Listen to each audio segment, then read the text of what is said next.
अभी कुछ समय पहले जब मैं एक क्लाइंट के साथ एक मीटिंग में व्यस्त था, तो क्लाइंट ने मुझे बोला कि Shwetank, I need you to get OCD over this particular project. तो मेरी जितनी नॉलेज थी ओसीडी को लेके, मुझे वो बात थोड़ी अजीब लगी, बट फिर मैंने गूगल पे सर्च किया तो पता चला कि इस लिंगो का मतलब है कि आप किसी भी चीज के ऊपर, किसी प्रोजेक्ट के ऊपर, किसी काम के ऊपर तन मन धन से लग जाए, सुबह शाम उसी के बारे में सोचें। ऐसे ही हम कई बार मैं अपने दोस्तों को सुनता हूँ कि यार हमारा को तो ना इतना ओसीडी का प्रॉब्लम है कि सोने से पहले मुझे अलार्म 3 से 4 बार चेक करना पड़ता है। ओके। मैं ये भी सुनता हूँ लोगों को अपने बॉसेस के बारे में कंप्लेंट करते हुए कि यार हमारा बॉस तो ऐसा है ना कि उसको हर चीज परफेक्ट चाहिए, उसको स्लाइड्स है, स्लाइड्स की नंबरिंग से लेके कलर टोन सब परफेक्ट चाहिए, वो अपने पेन्स भी ऐसे अलाइन करके रखता है, उन सबको ओसीडी है। और जब मैं इस टॉपिक के बारे में रिसर्च कर रहा था तो एक बहुत ही सेलिब्रेटेड न्यूज एजेंसी का एक आर्टिकल था जिसमें उन्होंने लगभग इंडिया के आधे सेलिब्रिटीज को ओसीडी से बीमार बता दिया था, which includes Deepika Padukone, Ranveer Singh, Farhan Akhtar, then Kareena Kapoor, Saif Ali Khan, Ajay Devgn, Ayushmann Khurrana. आप जिसका नाम लीजिए वो शायद उस आर्टिकल में था, क्योंकि इन सब में किसी ना किसी को अपना हाथ धोना बहुत ज्यादा पसंद है, अपना हाइजीन मेंटेन रखना पसंद है, किसी को अपने पैर से बहुत ज्यादा ऑब्सेशन है, कुछ लोग अपना कॉफी बहुत गर्म पीना चाहते हैं। तो क्या इन सब लोगों को ओसीडी है, ऑब्सेसिव कंपल्सिव डिसऑर्डर? आज जानेंगे इस वीडियो में। कहीं जाइएगा नहीं और वीडियो को पूरा जरूर देखिएगा। हेलो एवरीबॉडी, मैं हूं श्वेतांक। उम्मीद है आप लोग अच्छे होंगे, चंगे होंगे, अपने मेंटल और अपने प्रोफेशनल फ्रंट दोनों में ही बहुत अच्छा कर रहे होंगे। आज का हमारा टॉपिक है ओसीडी, ऑब्सेसिव कंपल्सिव डिसऑर्डर, और इसी के साथ एक अलाइन टॉपिक होता है ओसीपीडी, ऑब्सेसिव कंपल्सिव पर्सनालिटी डिसऑर्डर। ये सेकेंड टॉपिक हम इस वीडियो के सेकेंड पार्ट में डिस्कस करेंगे, पर आज है ओसीडी। घर से निकलने से पहले अपनी गैस को चेक कर लेना, ये देखना कि कहीं कोई नल टपक तो नहीं रहा, मोटर बंद है या नहीं, या अंत में ये चेक करना कि मैंने ताला ठीक से लगाया है या नहीं। ये कोई प्रमाण नहीं है कि आपको ओसीडी है। ये बहुत नॉर्मल चीजें हैं और बहुत लोग करते हैं।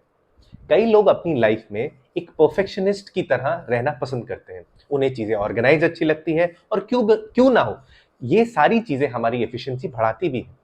इन सभी कारणों की वजह से इस कंक्लूजन पे पहुंचना कि कोई व्यक्ति ओसीडी का मरीज है, ओसीडी के लक्षणों को या ओसीडी की जो बीमारी है उसको बहुत छोटा बना रहा है। ओसीडी एक सीरियस मेंटल डिसऑर्डर है जो पीड़ित की लाइफ में एक बहुत बड़ी रुकावट की तरह आता है, और ऐसे छोटे छोटे प्रिमोनिशंस लगाकर हम ओसीडी के बारे में जो अवेयरनेस है उसे और भी धुंधला कर रहे हैं। ओसीडी को समझने के लिए इसके पहले दो शब्द को समझना ही काफी होगा। ओ मतलब ऑब्सेशंस और सी मतलब कंपल्शंस। ऑब्सेशन हुए ऐसी कहानियां जो हमारा ब्रेन रचता है, मतलब किसी चीज को सही साबित करने के लिए या हमारी ब्रेन को कुछ चीज समझाने के लिए।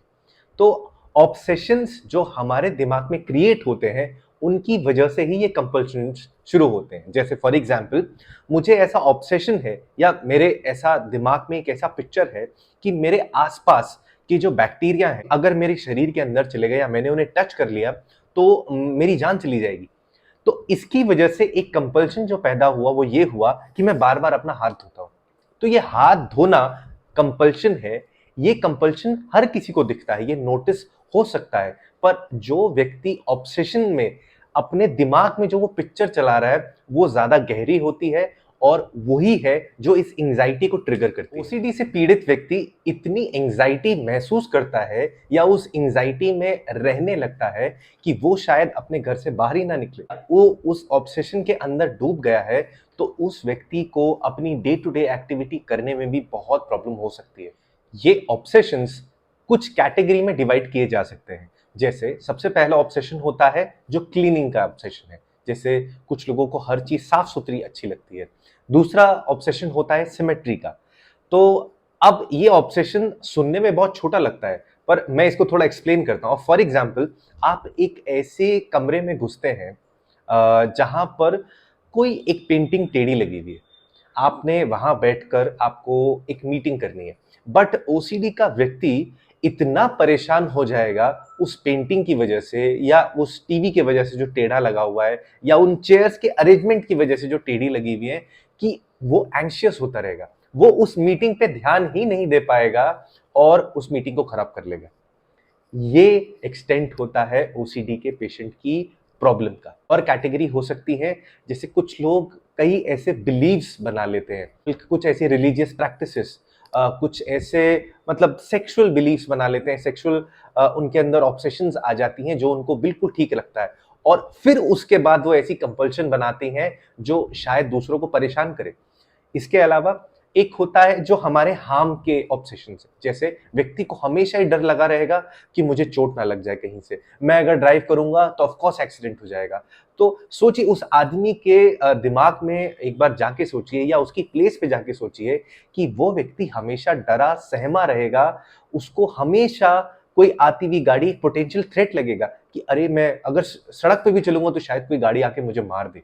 तो ये एक्सटेंट होता है प्रॉब्लम का, एंजाइटी का, उन आदमियों के साथ, उन उन लोगों के साथ जिनको ओसीडी की प्रॉब्लम है। इन्हीं ऑब्सेशंस की वजह से जन्म होता है कंपल्शंस का। कंपल्शंस ऐसे रिपीटेटिव बिहेवियर है, ऐसे बार बार करने वाली आदतें हैं जो आपके ऑब्सेशन को शांत करती है, आपके दिमाग को शांत करती है। आपको ऐसा लगता है कि हाँ, अगर मैंने ये चीज इतनी बार कर ली है तो हाँ, अब वो ठीक हो जाएगी। जैसे कि फॉर एग्जाम्पल, आप अपनी गाड़ी के अंदर जाते हैं, अपनी गाड़ी का दरवाजा बंद करते हैं, पर आप ये 5 बार 10 बार करें और इसका एक कंपल्शन बना लें कि मैं जब भी गाड़ी में बैठता हूं मैं दरवाजा 5 बार बंद करूंगा। तो ये एक ऐसा एग्जाम्पल है जो बहुत अटपटा लग रहा है, बट लोग ऐसा करते हैं। जैसे फॉर एग्जाम्पल, लोग ये करते हैं कि जिस भी कमरे में गए, अगर मैं इस कमरे में आके बैठा तो सबसे पहले मेरी सिमेट्री का जो ऑब्सेशन है उसको शांत करने के लिए मैं आके सबसे पहले इस कमरे में लगी हुई जितनी भी टाइल्स हैं उनको काउंट कर लूंगा। तो वो शायद आपको बताएंगे नहीं, वो पूरे कमरे में घूमते रहेंगे, पर वो कर क्या रहे होंगे, वो सारी टाइल्स काउंट कर रहे होंगे, जस्ट टू मतलब सिर्फ इस चीज को, अपने दिमाग में चल रही उस एंजाइटी को शांत करने के लिए। तो क्या दरवाजे को 2 बार चेक कर लेना, क्या ये मैं ओसीडी को डायग्नोस कर सकता हूं इन सब चीजों से? नहीं दोस्तों। सो अगेन, इसके डायग्नोस्टिक के लिए आप जो कंपल्शन कर रहे हैं वो टाइम कंज्यूमिंग होना चाहिए, और लगभग 1 घंटा उस पर अगर कंज्यूम कर रहे हैं, उस पर स्पेंड कर रहे हैं, तब इस डायग्नोसिस तक पहुंच सकते हैं कि आपको ओसीडी है। बात करते हैं ओसीडी के न्यूरोसाइकोलॉजी की, मतलब ऐसे क्या कारण है जिनकी वजह से ओसीडी होता है। तो दोस्तों एग्जैक्टली तो हमारे साइंटिस्ट को नहीं पता कि क्या प्रॉब्लम होती है ब्रेन के अंदर, बट हाँ, कुछ इतना पता है कि हमारे ब्रेन के अंदर अलग अलग पार्ट्स हैं, जैसे आप सब लोग भी जानते होंगे। हर पार्ट के अपना अपना फंक्शन है। कुछ पार्ट मेमोरी के लिए होते हैं, कुछ पार्ट हमारे रिवॉर्ड के लिए होते हैं, कुछ पार्ट हमारे इमोशंस के लिए होते हैं, और कुछ पार्ट फियर के लिए होते हैं। तो इन पार्ट्स के अंदर जब तालमेल गलत होने लगता है तो कहीं ना कहीं ओसीडी ट्रिगर होती है। फॉर एग्जाम्पल, जैसे जब हम कोई काम करते हैं तो सबसे पहले उसकी एक नीड अराइज होती है हमारे ब्रेन में। हम उस काम के दौरान जो जो चीजें, टास्क परफॉर्म करते हैं, वो हमारी मेमोरी में स्टोर होता है कि हमने ये काम किया, और फाइनली जब वो काम पूरा कर लेते हैं तो रिवॉर्डिंग हार्मोन हमारा ब्रेन रिलीज करता है कि हाँ, तुमने ये काम कर लिया, तुमने पढ़ाई कर ली, या फॉर एग्जाम्पल तुमने चाय पीनी थी तो तुमने चाय पी ली। बट इमेजिन अगर ये खराब होने लगेगा तो मैं चीजें बीच में मिस करने लगूंगा। सो इसी की वजह से, मिसकैलकुलेशन, मिसमैच की वजह से ओसीडी ट्रिगर होता है। एक बड़ा सिंपल काम जो सिर्फ आपको जाके फॉर एग्जांपल कोई स्विच बंद करना था जब आप घर से निकल रहे थे, तो एक सिंपल काम आपने किया, खत्म हो गया, आप वापस आ गए। बट ओसीडी का पेशेंट जाएगा, स्विच बंद करेगा, वापस आ जाएगा, फिर ऐसे इंट्रूसिव थॉट्स, ऐसे ऐसे ख्यालों में बिजी हो जाता है, एंग्शियस हो जाता है कि उसको लगता है कि हाँ, मैंने बंद तो किया था, पर क्या पता उस स्विच के बीच में कुछ डस्ट अटक गई हो, तो और स्विच ढंग से बंद ना हुआ हो, और शायद स्विच बंद नहीं होगा तो शायद शॉर्ट सर्किट हो जाए, शॉर्ट सर्किट हो जाएगा तो शायद मेरे घर में आग लग सकती है, मेरी सारी सेविंग्स लुट जाएगी। तो इतनी प्रॉब्लम हो जाती है ओसीडी के पेशेंट्स को। और ये एक कहानी है जो मेरा ब्रेन रच रहा है, और यही हम सबका ब्रेन करता है। हम इस दुनिया के इस क्योस को खुद को समझाने के लिए कुछ कहानियां बनाते हैं अपने दिमाग में। बस हम ये समझें कि ओसीडी का जो पेशेंट जो कहानियां बना रहा है वो बहुत इंटेंस है, बहुत एंग्जाइटी ड्रिवन है और जिसको हमें नॉर्मल नहीं समझना चाहिए। ओसीडी का ट्रीटमेंट बिल्कुल है और प्रूवन है, जो कई सारे लोग इससे ठीक भी हुए हैं। सबसे पहले तो इसके प्रिवेलिंग ओसीडी होना भारत में लगभग 0.8% जो हमारी एडल्ट पॉपुलेशन है ओसीडी से प्रिवेल करते हैं वो लोग। इसके ट्रीटमेंट के अंदर जो ऑफ कोर्स हमने सीबीटी की बात करी थी, कॉग्निटिव बिहेवियर थेरेपी, उसी के अंदर एक्सपोजर रिस्पॉन्स प्रिवेंशन एक थेरेपी है। ईपीआर बड़ी सिंपल मैकेनिज्म पे वर्क करता है, जो भी आपके फियर्स हैं उसको अनलॉक करता है। जैसे कि उन थॉट्स के बारे में आपसे डिस्कशन होगा, जैसे फॉर एग्जांपल ये मैं एक्चुअल स्टडी से बता रहा हूँ। जैसे फॉर एग्जांपल सबसे पहले शुरू करेंगे, मतलब थेरेपिस्ट आपको बैठ के बोलेगा कि इमेजिन कीजिए कि आपने किसी डोर नॉब को छुआ। दूसरा इसका स्टेप ये रहेगा कि अब इमेजिन कीजिए कि आपने एक टॉयलेट सीट पे अपना हाथ रब किया। तीसरा इमेजिन कीजिए कि आपने किसी के कान के अंदर एक उंगली डाली और फिर इसी उंगली से आपने और किसी काम में इस उंगली को हेल्प किया बिना धोए। ये वैसे सुनने में डिस्गस्टिंग लगता है, बट एक्चुअली ये उस एंजाइटी को अनलॉक करने की कोशिश होती है जो आप इन चीज़ों को करने के बाद महसूस करते हैं।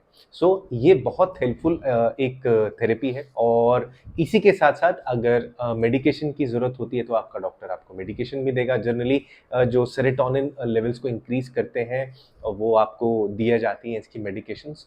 तो अगेन मैं इन मेडिकेशंस के बारे में भी नहीं बताने वाला, क्योंकि ये भी आपको अपने डॉक्टर से कंसल्टेशन करके ही लेनी है।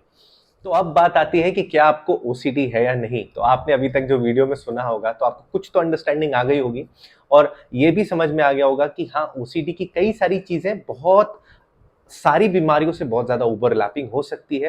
आप एंग्शियस रहते हैं तो हाँ, डिप्रेशन के साइन हो सकते हैं। आपको अगर नहीं ना ऐसा लगता है कि मुझे कोई हार्म ना करे, मुझे हार्म को लेके बहुत ज्यादा आप डरे हुए रहते हैं। आप ही नहीं, आपके आसपास वाले लोगों को ना हो, आप लोगों की ज्यादा केयर करते हैं, तो ये सारे डिसऑर्डर्स ना हो, या जिसको हम जनरलाइज्ड एंजाइटी डिसऑर्डर कह सकते हैं, ये उनकी कैटेगरी में आ सकता है। बट ओसीडी के जो सिम्टम्स हैं, ओसीडी के जो डायग्नोसिस है, वो बहुत पिक्यूलियर होता है और मैं ये आपसे गुजारिश करूंगा कि इसके डायग्नोस्टिक के लिए या इसके ट्रीटमेंट के लिए आप खुद प्रोफेशनल ना बने। अगर आपको ऐसा महसूस होता है कि ये एंजाइटी आपको ज़्यादा परेशान कर रही है, जिन सारी चीज़ों के बारे में हमने अभी डिस्कस किया, तो प्लीज़ एक प्रोफेशनल के पास जाइए, एक साइकियाट्रिस्ट के पास जाइए, एक डॉक्टर के पास जाइए, उससे बात कीजिए। वो आपकी ज़्यादा अच्छे से हेल्प कर सकता है और वो ही आपको सही तरीका बताएगा, सही पाथ बताएगा। क्योंकि मैंने भी जितना आपको बताया, इसमें बहुत सारी चीजें हैं जो मैं आपको नहीं बता पाई इस वीडियो में। एक प्रोफेशनल के पास जाके कम्युनिकेट करना और समझना बेहद जरूरी है। तो दोस्तों, अगर आप यहाँ तक पहुंच चुके हैं तो बहुत बहुत धन्यवाद। ये वीडियो को अब एंड करते हैं। हर बार की तरह मेरी एक ही रिक्वेस्ट रहेगी आप सब लोगों से, इस चैनल को शुरू करने का, आप तक पहुंचने का मेरा एक ही मकसद है कि हम मेंटल हेल्थ के बारे में ज़्यादा से ज़्यादा जो अवेयरनेस है उसको फैला सकें।